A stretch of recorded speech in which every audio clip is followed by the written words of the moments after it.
তুমি তো যথেষ্ট ভালো নাচো ভূমি দিদি। তুই বিশ্বাস করিস যে আমি তোর থেকে ভালো নাচি? মনে হয় কিছুদিন বাবুজির কাছে প্র্যাকটিস করেছি, সেই জন্যই হয়তো। সত্যি কথাটা মুখ ফুটে আজ অব্দি বলতে শিখলি না না রে? আচ্ছা, এত ভালো মেয়ে হলে দুনিয়ায় চলে, তার জন্যই তো এতদিন ধরে এত কষ্ট পেয়েছিস। গোটের দিন এত কষ্ট পেয়েছিলাম, কিন্তু কষ্টের শেষে আজই তো কত আনন্দ পাচ্ছি বলো তো।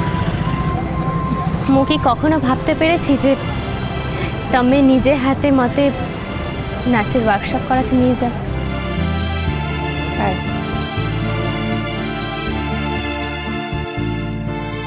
তোর জীবনের আনন্দের তো এখনো কিছু শুরুই হয়নি কাজল।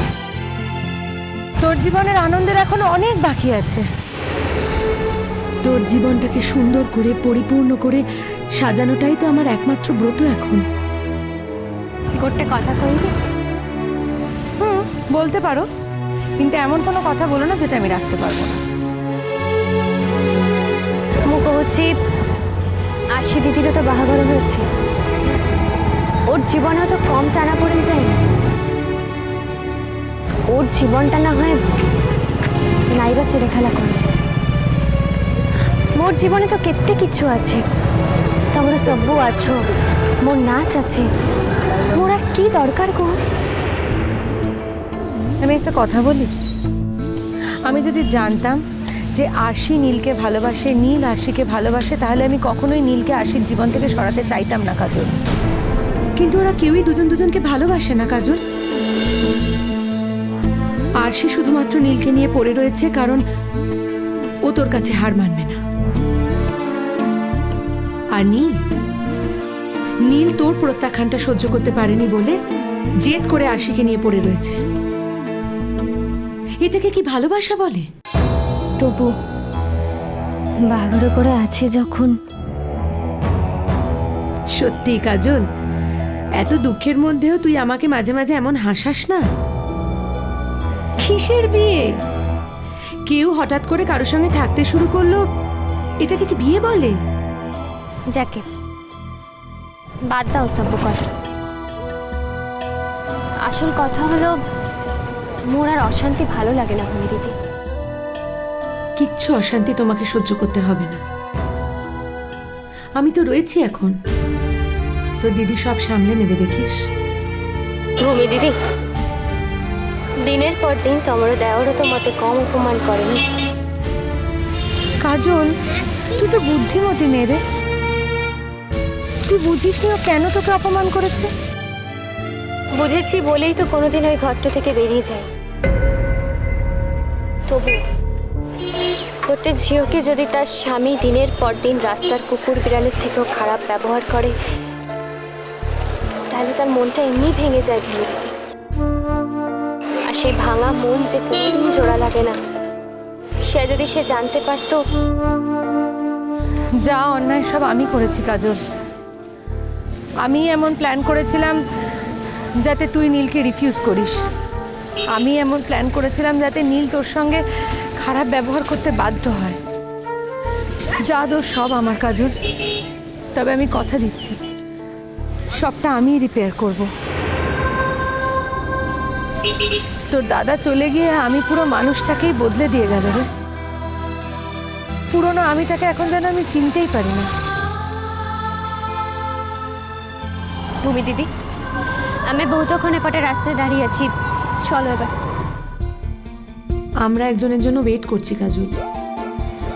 কার জন্য? আসলে তো দেখতেই পাবি। তোমারও চেনা কেউ? আমার তো চেনাই, তুইও চিনিস। কে ভূমি দিদি? ওই দেখ আসছে। তুমি আবার ওকে ডেকেছো কাই কি? বারে, ওর বউ সারাদিন ধরে এত পরিশ্রম করবে, এত ঘন্টা ধরে নাচের ওয়ার্কশপ করবে, আর নিজের বরের গাড়ি থাকতে কিনা বাসে ট্রামে করে ফিরবে? হয় নাকি কখনো?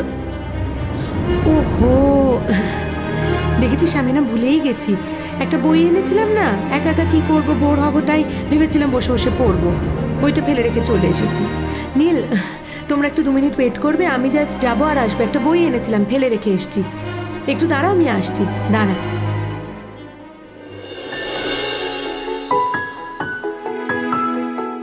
কেমন হলো ওয়ার্কশপ?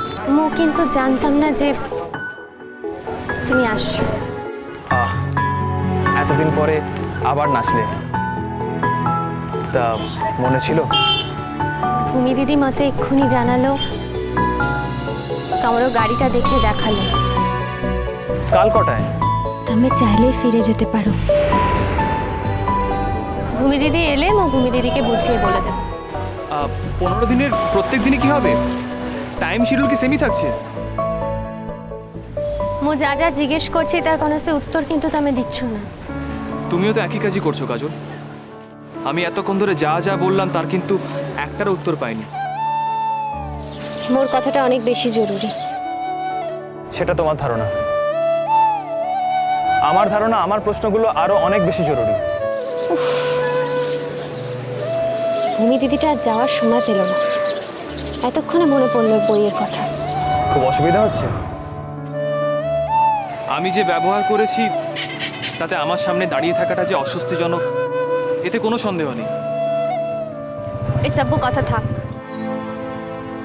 কিন্তু কেন এই আচরণটা করেছি সেটা তুমি খুব ভালো করে জানো কাজল। বললাম তো, এসব কথা এখন থাক। এসব কথা থাকার তো কোনো কারণ নেই।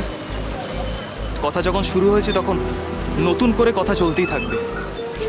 মোর কোনো সে অভিযোগ নেই, কারোর বিরুদ্ধে কোনো কথা বলারও নেই। তাই এখন এসব কথা শোনার বা বলার কোনোটারই দরকার নেই। কাজল, আমি তো তোমার মতো ভালো মানুষ নই, তাই আমার দরকার আছে। কাজল, আমার অভিযোগও আছে।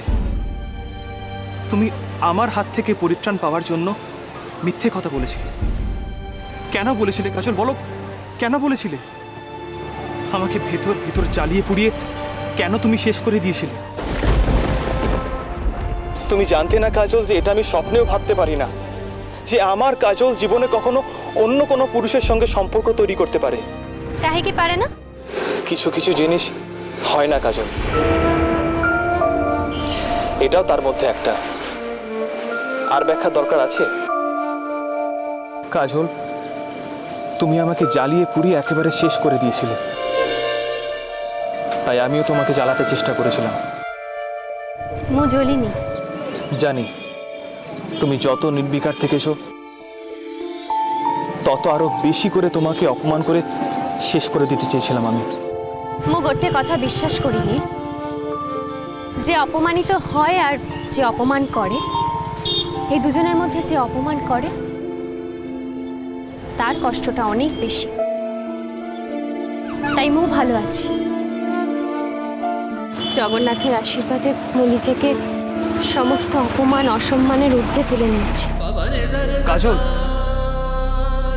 ওই তো ভূমি দিদি এসে গেছে। চল, কি হয়েছিল বলো তো? কেয়ারটেকার বইটা তুলে রেখেছিল, তাই জন্য খুঁজে পেতে দেরি হলো। চলো তাহলে উঠে পড়ো। হ্যাঁ চলো, আয়। ওই ও কি, তুই সামনে উঠছিস যে? আমি সামনে উঠবো, যা তুই পিছনে ওঠ। না না ভূমি দিদি, মু সামনেই ঠিক আছে। তুমি ঠিক থাকলে তো হবে না, আমাকেও তো কমফর্টেবলি বসতে হবে নাকি? আমি সামনেই বসবো। নীল,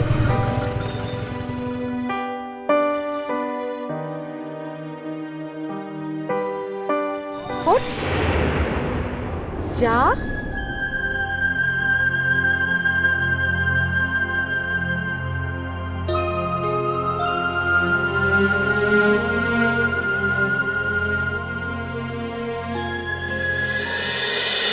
Sunday baje